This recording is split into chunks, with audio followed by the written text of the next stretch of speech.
Daniel Andrews, the Premier of Victoria since December 4, 2014, the 48th Premier of Victoria, one of the most high profile, one of the most controversial figures in state politics, not just Victoria, but nationwide, that we have seen in Australian history. Through the once-in-a-century pandemic, through the toughest lockdown in Australia, if not the world, through to that, you'd have to say reflective, but I think in part he believes triumphant departure at State Parliament in Melbourne. Let's bring in my colleague Andrew Clennell and also Michael Kroger with me this afternoon. Gentlemen, thanks for being with us on an historic afternoon on Sky. It is a big news day, Andrew, with the departure of one of the most high-profile political figures in this country. Well, I think even when we covered the Victorian election, you and I had a view that he wouldn't serve full term, Kieran, but I happen to be in Melbourne today and I'm not here because I was expecting this, I can tell you. So go when they're asking you to stay was the line there from Dan Andrews, and it makes a lot of sense because politicians, like sports people, often like to play an extra season when they're on top. A lot of the rest of Australia don't have a lot of time for Dan Andrews. They think he went too hard on lockdowns and all the rest. But he won a thumping victory here. Victoria voted for him in spades. Having said that, you know, we saw on the streets of Melbourne when we were here covering that election, Kieran, there was some depth of feeling about Dan Andrews from his opponents. But there's no doubt he met that ultimate test for a politician, and that is the electoral test, and he met it time and time again.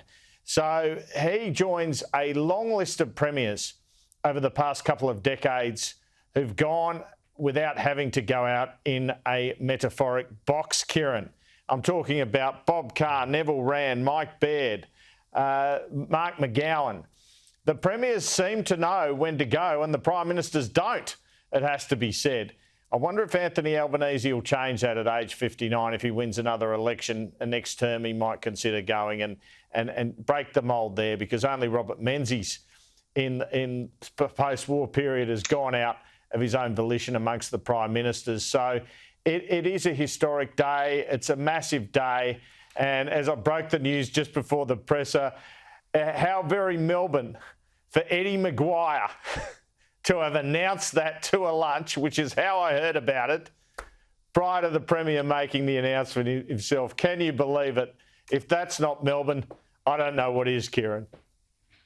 Eddie everywhere, exactly. And we're standing by to hear from Prime Minister Albanese any moment now. His remarks on a day when he was given a heads up. He was a bit surprised. I think Daniel Andrews said, Michael Kroger, you and I have spoken many times about your critique of Andrews, your criticisms, his shortfalls in your view. The one thing you would recognise, and I think you have with me before, is his political acumen, his ability to win votes and win elections.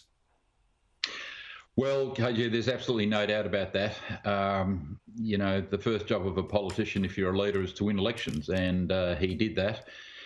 He perhaps knew the mood of the electorate and judged the mood of the electorate better than we did in the Liberal Party. The electorate during those years were looking for a very strong, very decisive leader, and that's what Andrews was able to deliver. But of course, on the downside, I don't think in my lifetime I've seen a worse Premier. He leaves Victoria mired in corruption allegations, drowning in record debt, small business still broken and not recovered from his extreme measures during the lockdown. He leaves a broken, bankrupt state behind him, and I think many Victorians are pleased that he's gone.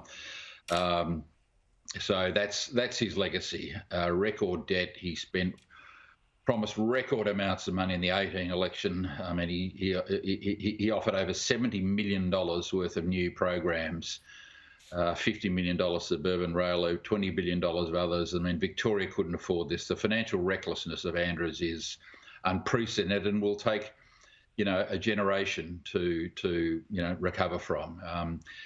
That having been said, he got away with murder in a political sense by winning in 14, 18 and 22. His 22 victory was bigger than his 18 victory.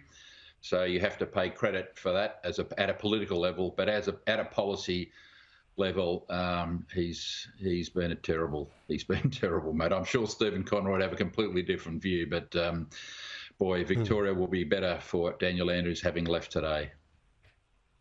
We're going to hear from the Prime Minister as well shortly, and Stephen Conroy will be with us in a moment. We've got plenty of guests right throughout the afternoon on this big news day on Sky News. Breaking news, the 48th Premier of Victoria, Daniel Andrews, one of the key figures in Australia during the COVID period. He has tapped the mat. He's gone. He's going to wrap up tomorrow afternoon.